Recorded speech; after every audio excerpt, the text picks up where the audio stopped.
Good evening students, कैसे हैं आप लोग। आज हम लोग फिजिक्स में क्लास 12th में dual nature of matter and radiation में आगे बढ़ेंगे। तो आइए स्टार्ट करते हैं।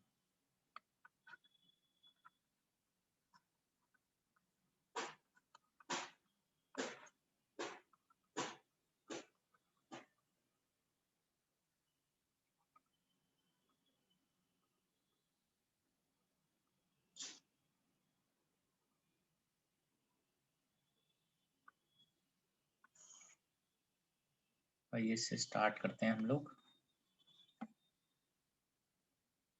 Intensity for a point source.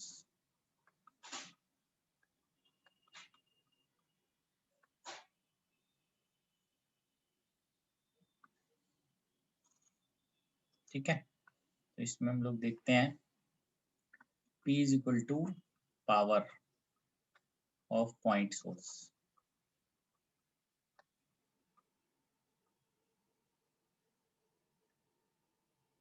ये आ गया सोर्स,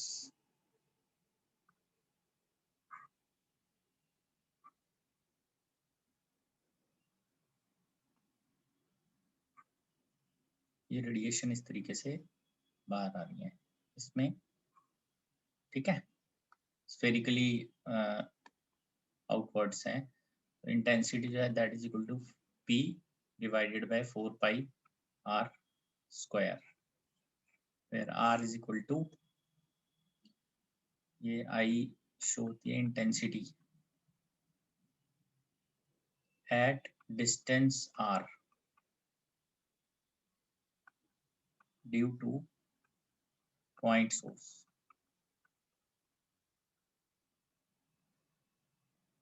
ठीक है, intensity at distance R due to point source. तो R है डिस्टेंस फ्रॉम सोर्स,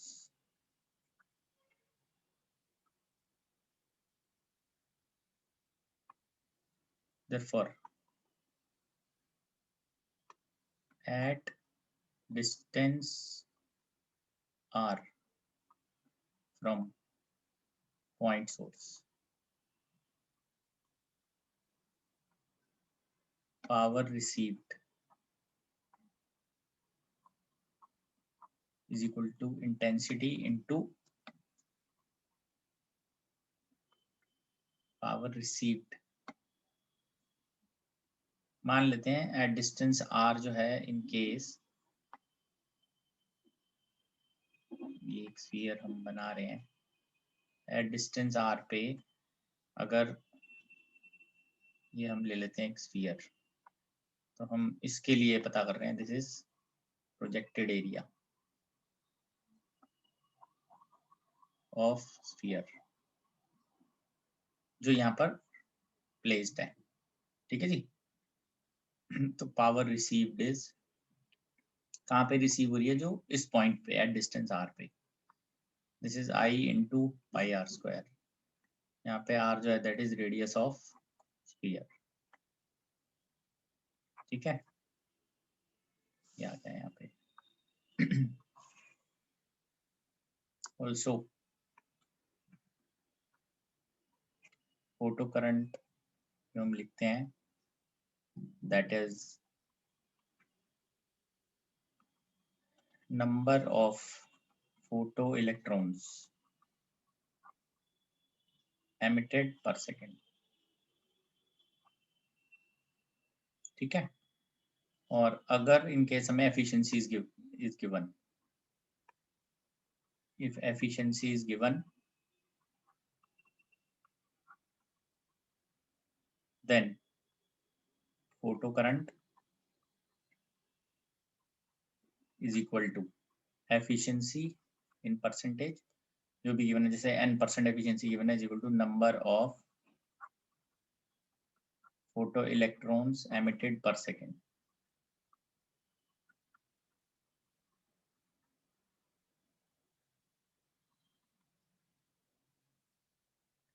ठीक है। बताइए सर, ये प्रोजेक्टेड एरिया ऑफ स्फीयर का क्या मतलब हुआ? जैसे जो स्फीयर होता है उसका प्रोजेक्टेड एरिया जो होता है वो एक सर्कल की तरह होता है ना, ओके सर। इंटेंसिटी और अ लाइन सोर्स, मतलब source is in the form of line, तब हम इंटेंसिटी पता कर रहे हैं। हाँ जी, सर यहाँ पे स्मॉल आर क्या चीज है? Small R radius of sphere है, तो यहाँ ले रहे हैं हम। जैसे सन ले लो ये एस, और ये अर्थ ले लो, तो अर्थ का रेडियस हो जाएगा। प्रोजेक्टेड एरिया तो सर्कल है, तो फिर स्फीयर कैसे हाँ, तो माना हमने? सर्कल का ही रेडियस है ना, अच्छा ठीक है। सेम ही आएगा वो।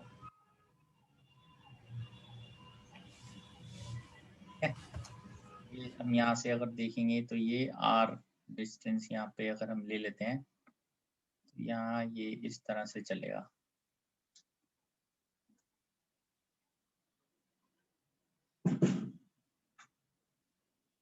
ठीक है, ये आएगा यहाँ पे एल।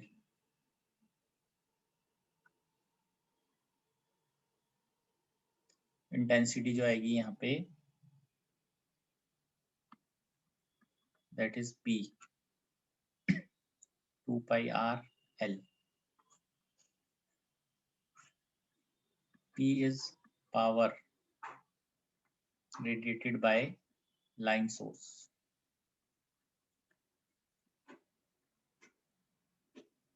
ठीक है। Now one more important thing, number of, इसको देखते हैं फोटो एमिशन के नाम से। फोटो एमिशन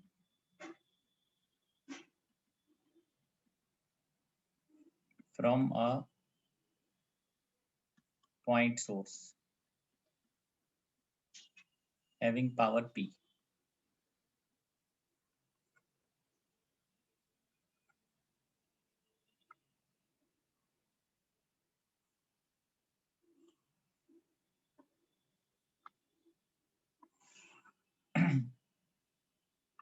ठीक है, this is number of photons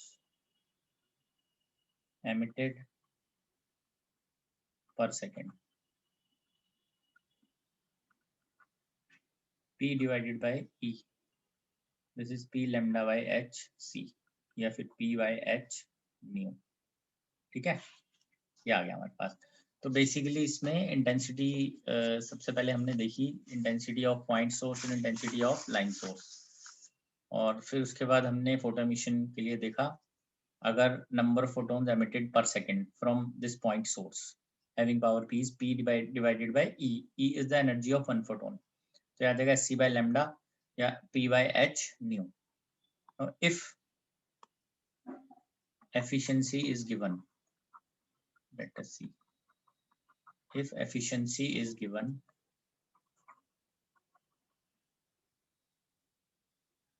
then इसको ऐसे लिखते हैं, number of photo electrons released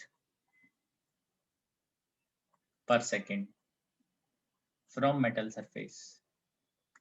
मतलब अगर हमने सोर्स से कुछ दूर मेटल रख दिया तो, और वो मेटल सरफेस कैसा है, spherical, then this is equal to, ये आ गया ऐसे,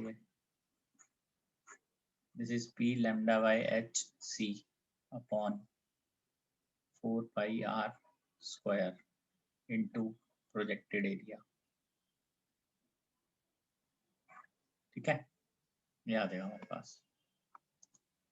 देख लीजिए, अगर एफिशिएंसी गिवन है तो मतलब कितने फोटोन हिट करने पे फोटो इलेक्ट्रॉन्स एमिट होते हैं, तो ये एफिशिएंसी हो गई।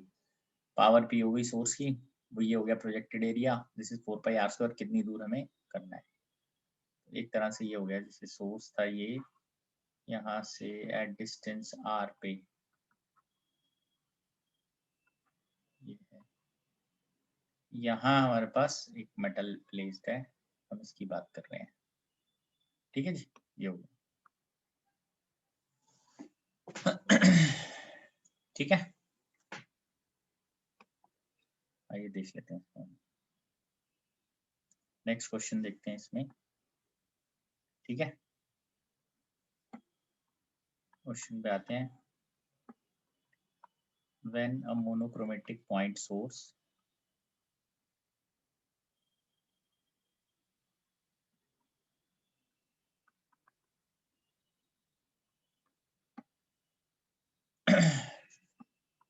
when a monochromatic point source of light is at a distance of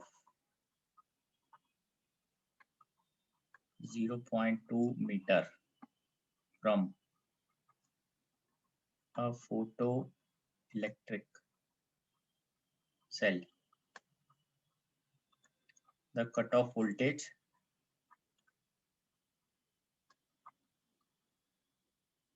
and saturation current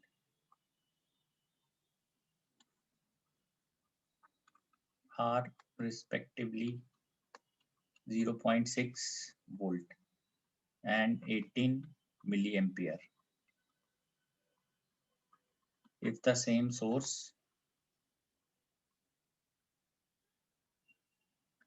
is placed 0.6 meter away from photoelectric cell.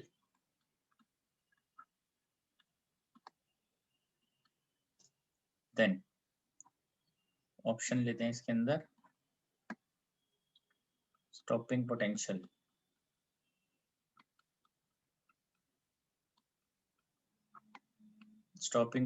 will be 0.6 volt 0.2 volts.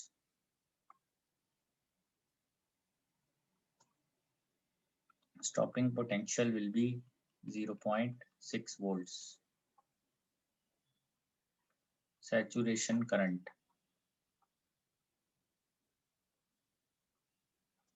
will be 6 milliampere.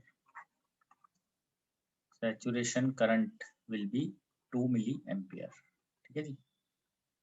आइए अब इसको हम देख लेते हैं कैसे इसको सॉल्व करना है. ठीक है जी. ये देख लीजिए इसमें. अब इसके अंदर यहाँ से हमें पता चलता है जितने भी नंबर ऑफ फोटो इलेक्ट्रॉन जैसे एमिट हो रहे हैं वो प्रोपोर्शनल हो गए इंटेंसिटी के. नंबर ऑफ यहाँ से ये P lambda by H C है ना, दिस इज इंटेंसिटी. ठीक है ना. ये देख लेते हैं एज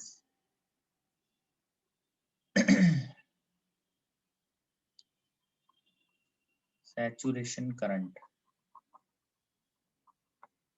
जो है that is directly proportional to intensity.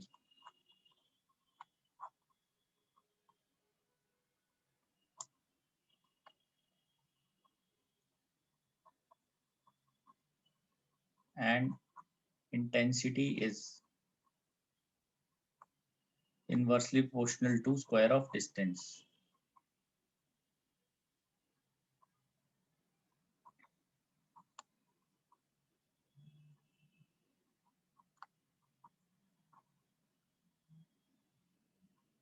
ठीक है जी. तो ये आ गया मेरे पास saturation current inversely proportional to intensity which is inversely proportional to distance का स्क्वायर. ठीक है. ये आ गया हमारे पास.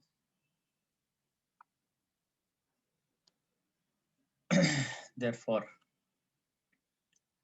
इस केस में फर्स्ट केस में देख लेते हैं कितनी वैल्यू थी इसकी करंट की. 18. When point source is placed 0.2 meter, cutoff voltage and saturation current are 18 milliampere. 18 milliampere जब था तब उसका डिस्टेंस था 0.2 का स्क्वायर. फिर उसके बाद जब 0.6 पे आ गया तब हमें करंट पता करना है. This is 18 by current, this is 9. आई की वैल्यू आ गई 2 मिली एम्पियर. ये आई 10 करंट आ गया. ठीक है. ये फाइनल करंट है. And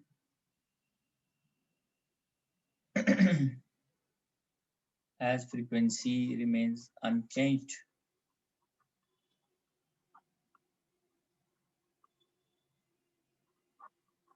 therefore cutoff voltage remains same.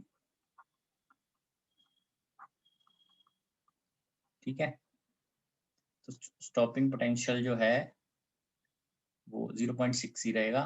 तो इसके दो आंसर है, B and D. This is star mark problem और मोर देन वन आंसर्स। ठीक है जी, ये आ जाता है यहाँ पे। नेक्स्ट पे आते हैं हम। हाँ जी सर एक बार पेज पीछे टर्न करना, एक क्वेश्चन है उसमें। सर यहाँ पे ये जो एफिशिएंसी का फॉर्मूला है, ये कैसे आया हमारे पास? एफिशिएंसी का फॉर्मूला नहीं है ये, इसका फॉर्मूला है, number of photo electrons released पर सेकेंड। तो एफिशिएंसी किस चीज की दी होगी हमें, मतलब कि कितने फोटोन हिट करेंगे तो कितने इलेक्ट्रॉन निकलेंगे। अच्छा, मतलब थोड़े से मतलब फोटोन यूज नहीं आएंगे उसमें। बिल्कुल। अच्छा ठीक। This is dual nature of matter.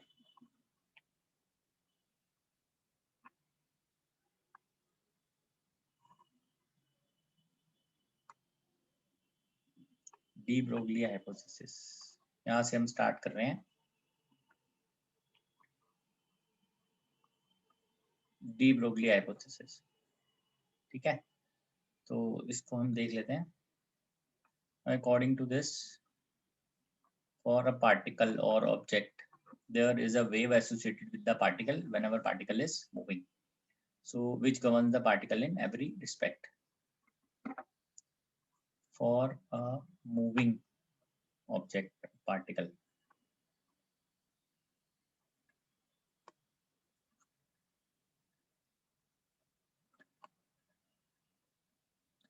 there is a wave that is associated with the particle,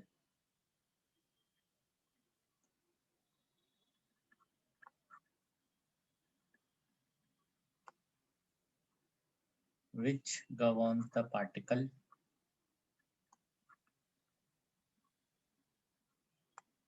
in every respect.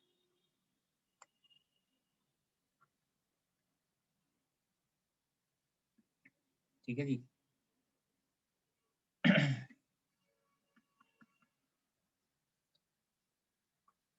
Wavelength of de Broglie wave is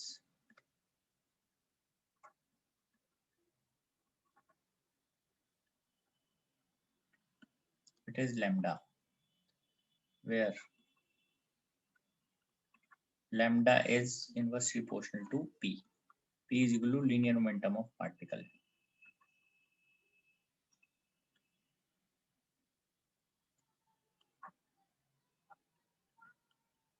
ठीक है जी।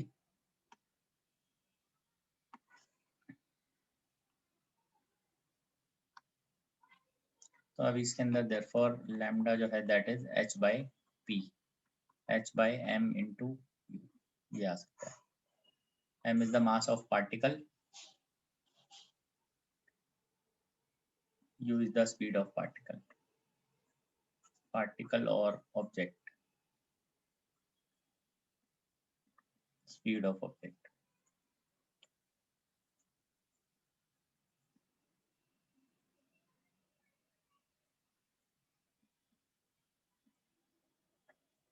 de Broglie wave is of more importance to microscopic particle।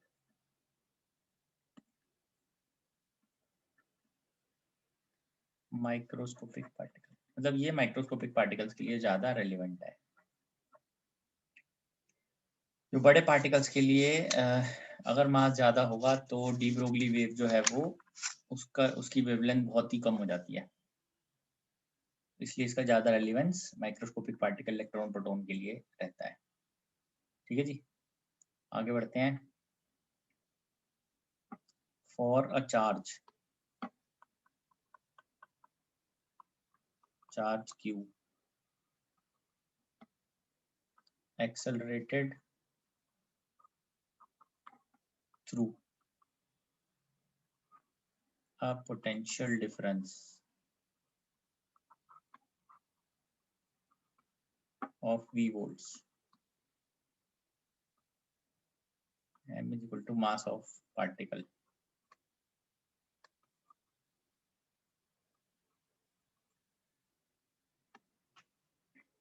Half mu square, energy जो आ रही है that is Q into V. V हो गया voltage, तो U की value आ जाएगी 2QV बाय M. U आ गया. V is voltage, potential difference.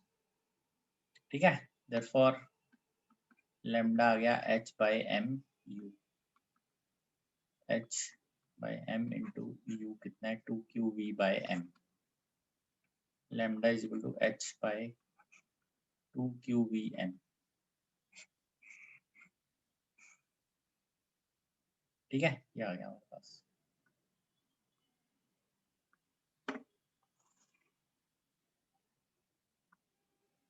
H by under root 2QVM. तो इसके अंदर Q is the charge, V is the voltage, M is the mass. For electrons, अगर हम इलेक्ट्रॉन्स की बात करते हैं तो हमें उनकी वैल्यूज मालूम है, वो पुट करते हैं हम. 9.1 इंटू 10 की पावर माइनस 31 kg मास है, और charge Q is equal to E is equal to 1.6 into 10 की power minus 19 coulombs. Therefore, on putting, we get lambda as 12.27 root V Armstrong. V is the voltage.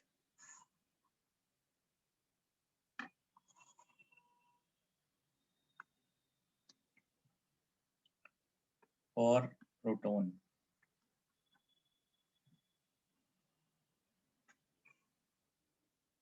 mass is given 1.6 into 10 की power minus 27 kg and charge Q. इसके अंदर तो charge same ही है, सिर्फ positive हुआ, electron में negative हुआ, वैल्यूज तो सेम ही है. Minus 19 coulombs, 0.29 root V angstrom. एक है वेवलेंथ फॉर इलेक्ट्रॉन, एक है वेवलेंथ फॉर प्रोटॉन. ठीक है, चेक कर लीजिए इसको. इसको यूज करके हम डायरेक्टली जो है डी ब्रोगली वेवलेंथ है उसको फाइंड आउट कर सकते हैं. ठीक है, तो आइए इस पर बेस कुछ हम न्यूमेरिकल डिस्कस कर लेते हैं, देख लेते हैं. कुछ क्वेश्चन हैं जो इस पर बेस्ड हैं, आइए उसको थोड़ा सा हम देख लेते हैं.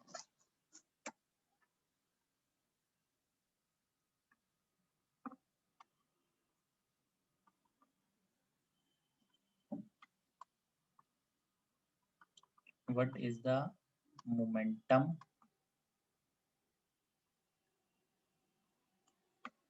speed and de Broglie wavelength of an electron?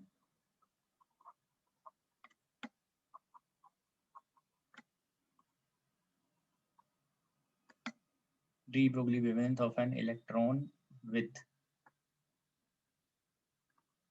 kinetic energy of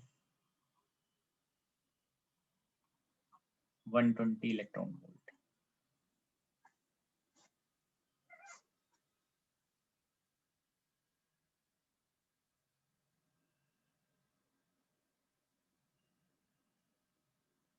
ठीक है, आइए देख लेते हैं इसको.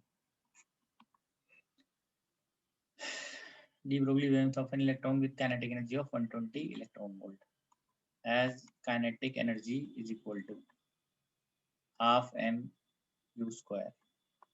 This is equal to 120 electron volt. So half mu square is equal to 120 into electron volt कितना आता है 1.6 10 की पावर माइनस 19. Therefore यहाँ से U की वैल्यू हम फाइंड आउट करेंगे.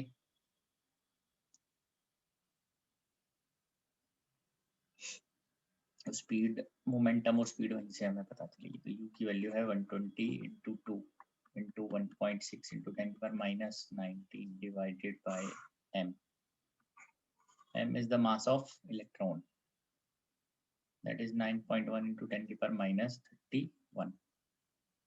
ठीक है जी। तो ये देख लेते हैं क्या वैल्यू आ रही है इसकी।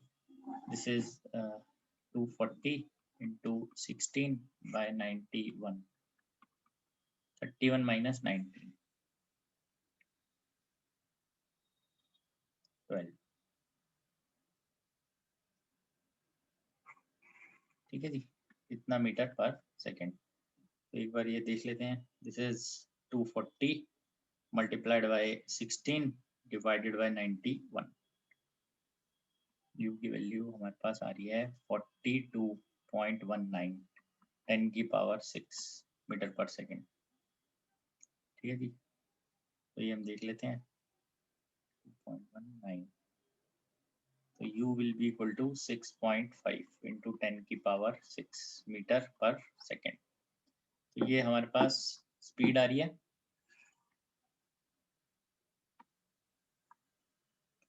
Therefore, momentum is equal to mass into speed. Momentum है 1.6, तो मास पहले देख लेते हैं। मास जो है दैट इज 9.1 10 की पावर -31 मल्टीप्लाइड बाय 6.5 इंटू 10 की power 6। So this comes as 9.1 multiplied by 6.5. This is 59.15 into -25 kg metre per second. ठीक है जी। तो यहाँ पे हमें स्पीड भी पता चल गई और मोमेंटम भी आ गई। अब डी ब्रोगली वेवलेंथ है lambda, this is h by p। तो ये वैल्यू हम अगर डाल देते हैं इसके अंदर, देखते हैं क्या वैल्यू बनती है। 6.63 10 की पावर -34 अपॉन 59.15 10 की power -25। So lambda is equal to, this is 6.63 divided by 59.15।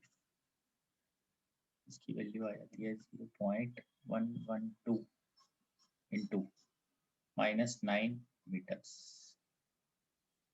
ठीक है जी। लैम्डा इज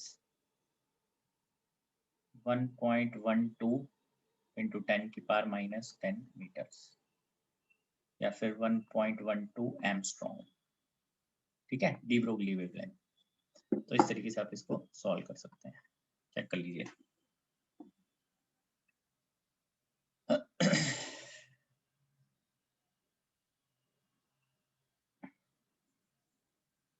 ठीक है, यू निकाला हमने, फिर मोमेंटम फाइंड कर ली और फिर अकॉर्डिंगली हमने लैम्डा पता कर लिया उसका। वैसे इसका एक शॉर्टकट अगर हम यहाँ देखते, लैम्डा का 12.27 बाय रूट 120 एंगस्ट्रॉम। ठीक है ना। तो ये देखते हैं क्या वैल्यू बनती अगर हम इसको यूज करते। 120 12.27 बाय ये आ जाता 10.9 एंगस्ट्रॉम।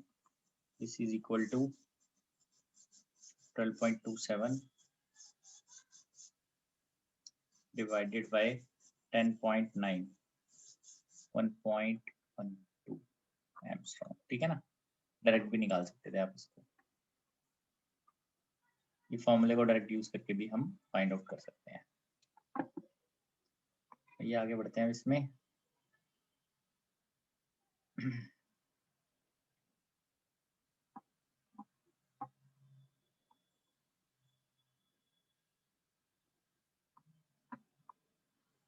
सर एक बार शॉर्टकट वाला मेथड दोबारा से बता दो। बेटा ये लिखा मैंने shortcut 12.27 by root v angstrom, ये यूज कर लिया मैंने यहाँ। This is lambda de Broglie wavelength for electron, direct आप ओके यूज सर, करो। Okay sir, okay okay.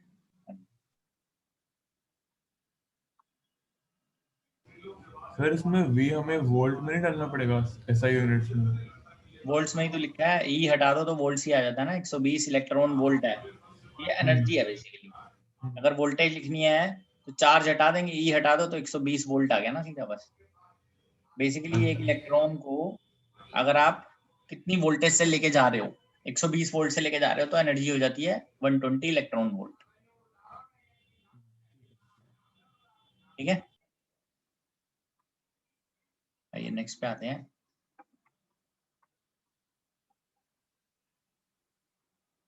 wavelength of light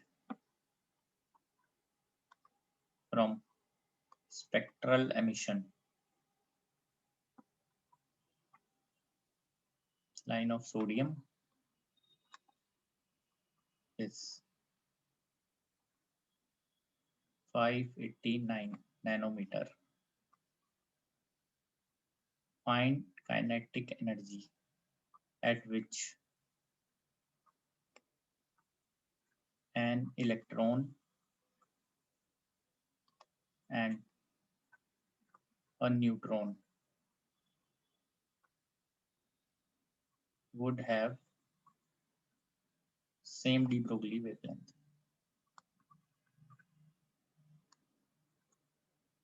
मतलब जो डी ब्रोगली वेवलेंथ है वो 589 नैनोमीटर है। तो आपको बताना है कि किस काइनेटिक एनर्जी पे ये वैल्यू एक इलेक्ट्रॉन की और एक न्यूट्रॉन की होगी। ठीक है जी। So lambda is given to you, it is 589 10 की पावर -9 मीटर्स, ये पार्ट के लिए फॉर इलेक्ट्रॉन। लैम्डा जो है उसकी वैल्यू होती है h/√2m(k). m हो गया मास ऑफ इलेक्ट्रॉन, k हो गया काइनेटिक एनर्जी ऑफ इलेक्ट्रॉन। या आप डायरेक्टली यहाँ से भी निकाल सकते थे। काइनेटिक एनर्जी को हम ले रहे हैं p²/2m, p की वैल्यू आती है √2m(k) और लैम्डा होता है h/p, h/√2m(k). ठीक है जी। Therefore lambda square is h²/2m(k). k की वैल्यू आ जाएगी h²/2m लैम्डा स्क्वायर। वैसे ये इलेक्ट्रॉन के लिए तो जनरल हो गया, तो ठीक है ये जनरल हो गया। अब हम इलेक्ट्रॉन के लिए कर लेते हैं। For electron m is 9.1 into 10 की power -31 kgs and h is 6.63 into 10 की power -34. Therefore k kinetic energy for electron is 6.63 into 10 की पावर -34 का स्क्वायर अपॉन 2 into मास 9.1 into 10 की पावर -31 लैम्डा का स्क्वायर। लैम्डा गिवन है 589 into 10 की power -9 का square. Kinetic energy आ गई इलेक्ट्रॉन। इसको कैलकुलेट कर लेते हैं। This is 6.63 into 6.63, this is 43.95, 68.2 into 9.1 -31 into 589 into 589, ये आ जाएगा 346,921 into 10 की पावर -18। ठीक है जी। ये वैल्यू देख लेते हैं क्या बनती है। This is 43.95 divided by 2 divided by 9.1 divided by 346,921। ये टोटल वैल्यू आ जाती है 6.9 into 10 की पावर -6 इंटू ये आएगा 10 की पावर -68 प्लस 31 प्लस 80, 6.9 इंटू 10 की पावर -6 इंटू ये वैल्यू आएगी 31 प्लस 18, 49 माइनस 68, 10 की power -19, 6.9 into 25 electron volt, sorry joules, क्योंकि सब कुछ ऐसा यूनिट्स में है इसलिए ये सब टर्म्स जूल्स में आ रही हैं। ठीक है, तो ये हमारे पास ए पार्ट के लिए आया था। नहीं, for B part, for neutron, mass of the neutron का दैट इज अप्रोक्सीमेटली 1.6 इंटू 10 की power -27 kgs। Therefore, kinetic energy for neutron is h square by 2m lambda square. This is 6.63 into 10 की power -34 का square upon 2 times into mass 1.6 into 10 की power -27 into lambda which is 589 10 की power -9 का square. ये आ जाएगा 43.95 10 की power -68 3.2 into 10 की power -27 into 346,921 into 10 की पावर -18। ठीक है जी, तो ये एक बार देख लेते हैं जरा कितना आता है। 43.95 divided by 3.2 divided by 346,921, 3.9 into 10 की पावर -5 -68 plus 27 plus 18, 3.9 into 10 की पावर -5 into ये आ जाएगा 27 plus 18 45 minus 68 23।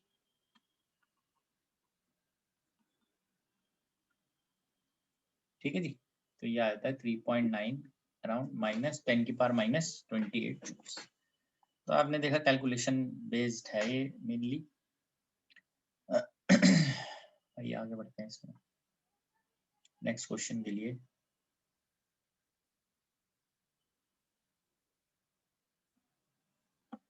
Fourth,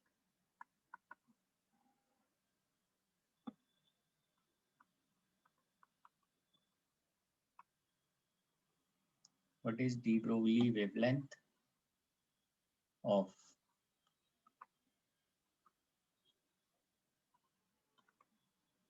bullet of mass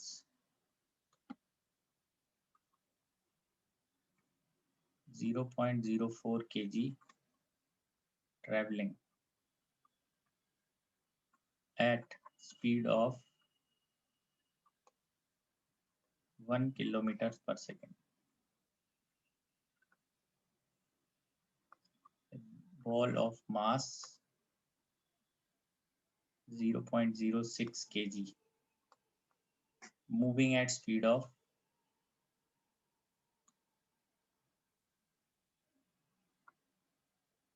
1 meter per second। ठीक है जी, आइए अब इसको देख लेते हैं।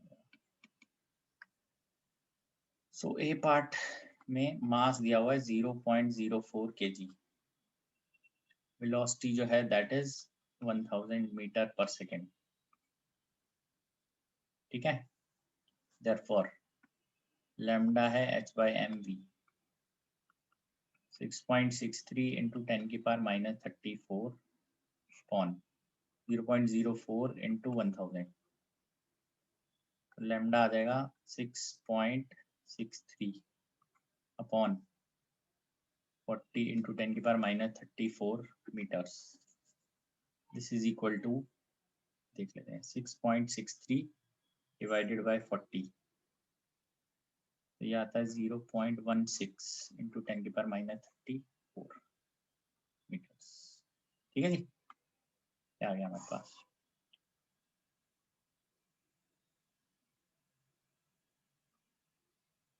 नेक्स्ट हमारे को बी पार्ट करना है इसका। मास गिवन है 0.06 kgs और वेलोसिटी गिवन है 1 metre per second. Therefore lambda will be equal to h by mv। 6.63 into 10 की पावर माइनस 34 बाय मास कितना है 0.06 into 1। लैम्डा की वैल्यू आ जाएगी 663 बाय 6 into 10 की power minus 34 metres. 663 divided by 6 110.5 10 की पावर माइनस 34 मीटर्स।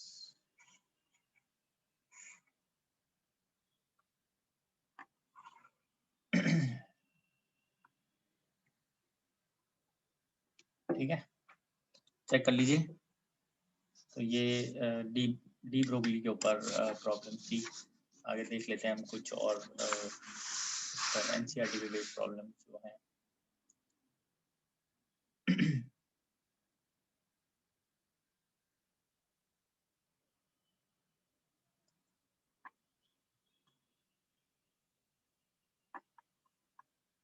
आइए देखते हैं इसको।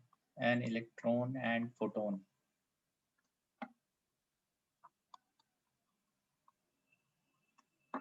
each have a wavelength of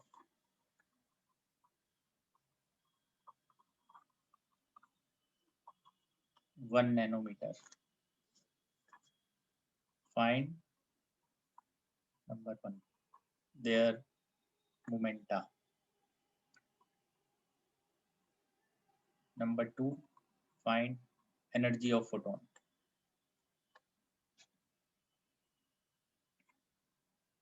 Third kinetic energy of electron.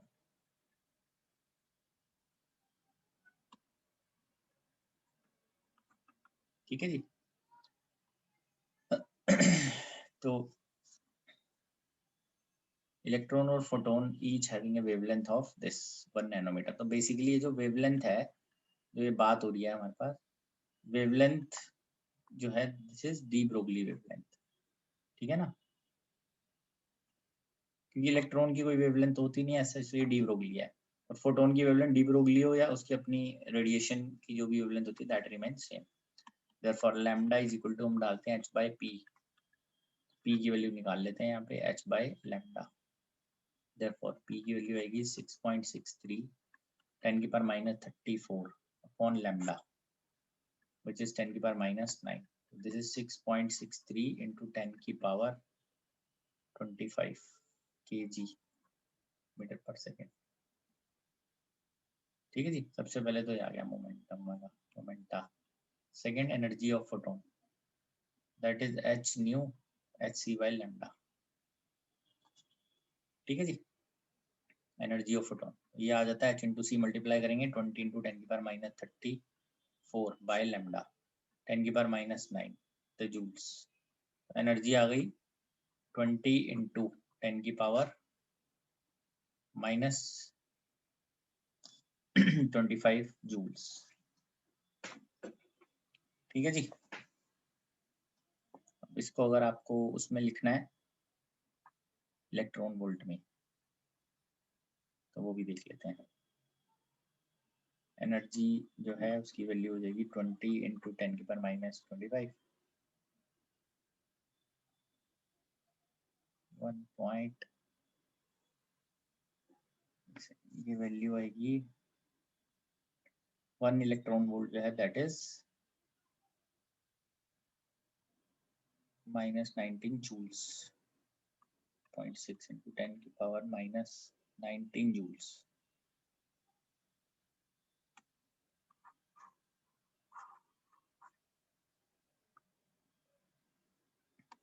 As sorry ये बनेगा सॉरी ये जो था माइनस 34 तो उसके साथ आता था।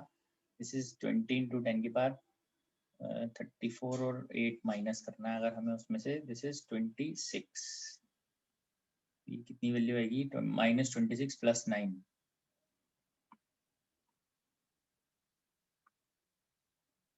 minus 17. 1 electron volt is equal to 1.6 into 10 to the power minus 19 joules. Therefore, E की वैल्यू आएगी 20 by 1.6 into 10 की पावर minus 17 plus 19. वैल्यू बनेगी 20 divided by 1.6, 12.5 into 100 electron volt. तो 1.25 keV, तो ये वैल्यू आ जाती है किलो इलेक्ट्रॉन वोल्ट। ठीक है जी, आगे बढ़ते हैं इसमें हम। Third, kinetic energy of electron. ये हमने पहले जैसे किया था lambda square divide h square by 2m lambda square, h square by 2m lambda square. So kinetic energy, this is 6.63 into 10 की पावर minus 34 का स्क्वायर अपॉन 2 into 1.6 into 10 की पावर minus 19 into lambda स्क्वायर।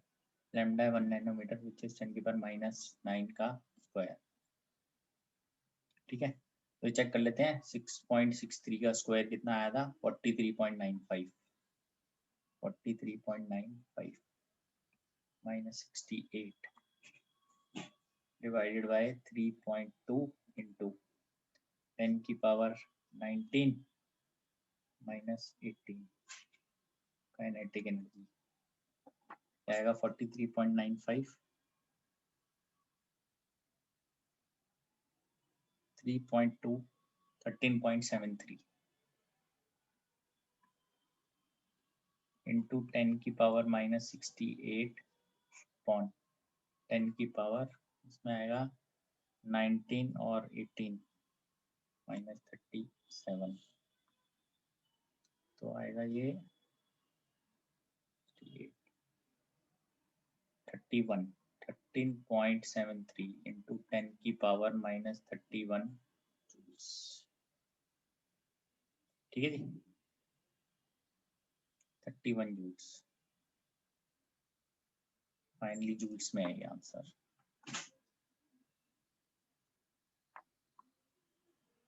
ठीक है सर, आपने जब ये लिखा था वेवलेंथ को हम डी ब्रोगली वेवलेंथ कंसीडर करेंगे, उसके बाद आपने इलेक्ट्रॉन के बारे में क्या बोला था?